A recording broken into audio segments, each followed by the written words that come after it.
nakalipat na pera, ibalik pa rin sa condition. That's what I'm saying. If you're really in good faith, di ba, gusto mong tumulong sa investigation, why not sagad-sagarin mo na? And okay, marami naglabasan sa social media kahapon na nabanatan tayo. Siguro it was just born out of anger na I said na bend the law to please the people. What I meant was bend the law to for humanitarian reasons. Kasi when you say bend the law, you enforce the law because of yung flexibility at saka yung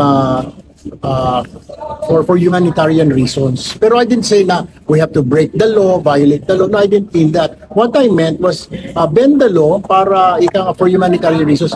On this issue about returning the money, yung sinasabi ko, isantabi muna natin yung batas. Kasi sinasabi, may batas daw yung restitution. We have to follow the due process. Pero sinasabi ko, baka pwedeng hindi.